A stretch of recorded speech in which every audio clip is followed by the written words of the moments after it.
Hi, everybody. Ian Bremmer here, and a little bit of what's happening around Washington, D.C. A couple different stories that are linked, I think, analytically, even though they're very different headlines. First of all of this flap in response to the murder of Rob Reiner and his wife.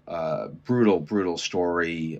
Guy that's been beloved as a Hollywood figure for a long time, behind All in the Family to This Is Spinal Tap and so much in between. And at the same time, politically, as most of Hollywood, pretty strongly, and in his case, quite publicly, anti-Trump. And so when the news of his and his wife's murder all looks like at the hands of his son, all sorts of mental challenges there, and drug addiction and whatnot. What we saw from President Trump was not silence, not graciousness, sort of not, sort of God bless him, rest his passing, but rather he had Trump derangement syndrome, and that's what killed him. And then when Trump was asked about that by journalists later, can you believe it? He said the same outrageous thing a second time. Shocking. I know it's very shocking. And it's made a couple of days of news, and people will point to it. And a number of his own supporters in the media doing some hand wringing and, it would have been better if he hadn't said that.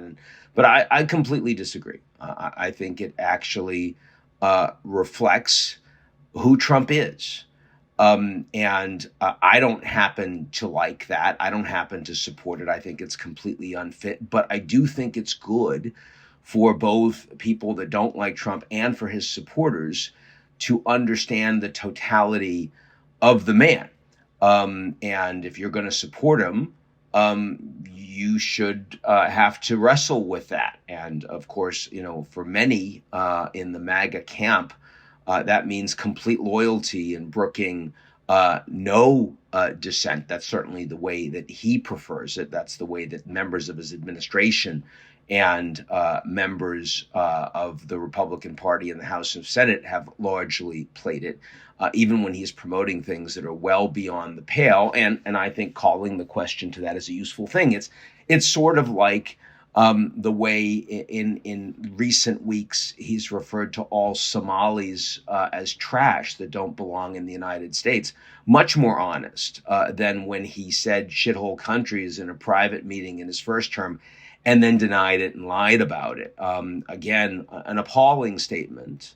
The idea that anyone from a country is broad brushed as a bad person and having certain characteristics having nothing to do with who that individual is. I mean, it's the equivalent of anti-Semitism, which Trump does a much better job of consistently calling out, even as he frequently makes wild generalizations about the Jewish people. Loves the Jewish people, hardworking, really rich, all did very well under Trump, so of course they should vote for him, or they're not really Jewish. You remember that from the first term. But the point is that is who he is. And so, again, I tend to think, especially in an environment where politics are themselves so frequently performative, where so many people are just going to go along with whatever is expedient, no matter what the environment, much more J.D. Vance-like. The fact that Trump, even in his most inhumane personality traits, his most narcissistic, his most vindictive, is not actually constrainable by people around him, and he does reflect that publicly. I hope ultimately gets some self-reflection from some that have been happy to go along because they're making more money out of him, because they're more expedient for those people, but recognize that actually a little shred of humanity means it's problematic for them to be supportive in an undifferentiated and uncritical way. We shall see. Certainly algorithms mitigate that likelihood. But at the same time, there's a second story out there, and that is this series of 11 interviews that Vanity Fair did with Susie Wiles. And it's hard to say good things about Vanity Fair right now, given how they've absolutely shat the bed with the Olivia Nuzzi story, which is just yuck in every manifestation, and everyone involved in it, RFK and Ryan Lizza and Olivia, and I don't care. There were no happy stories, no happy pieces of that story.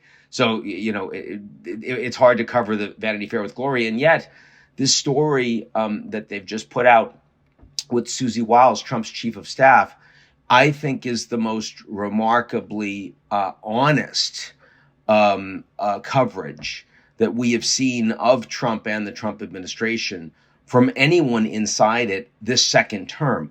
And it's not from someone who is unhappy and leaving and critical. We saw a lot of that in the first term, of course, from all sorts of people, whether it was John Bolton or Mark Milley or plenty of others who had plenty of, sort of dish after they left the Trump administration that they willingly joined and should have known what they were signing up for. No, here we have someone who is very much facilitating Trump as president, but is not stupid, has a lot of experience, and is being pretty honest with a journalist, an intelligent and incisive journalist, about what she sees. And, in that regard, having the chief of staff of the president say, yeah, he should have listened on tariffs and went too fast, and there was a lot of internal disagreement, and as a consequence, it's ended up a lot worse than he would have thought, than we would have wanted, that she was opposed to shutting down USAID, even though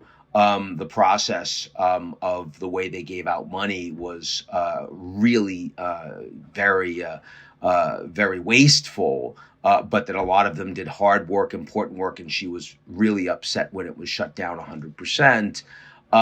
Or talking about the way that Pam Bondi, the Attorney General, completely whiffed, as she put it, on her initial handling of the Epstein files, and that indeed President Trump lied about Clinton being in the files, and President Clinton, former President Clinton, and going down to Epstein's Island. That wasn't the case. She talks about Trump's vindictiveness and going after his political enemies and wishing that he'd do less of that, but understanding it and recognizing it as a human quality. Even when she talks about the fact that she's had a lot of experience dealing with alcoholics, and Trump has an alcoholic personality, not because he drinks at all, but rather because he has this outsized belief that he can literally accomplish anything and there's no stopping him, which has been both a political advantage for him in getting to the heights that he's achieved, but also has led to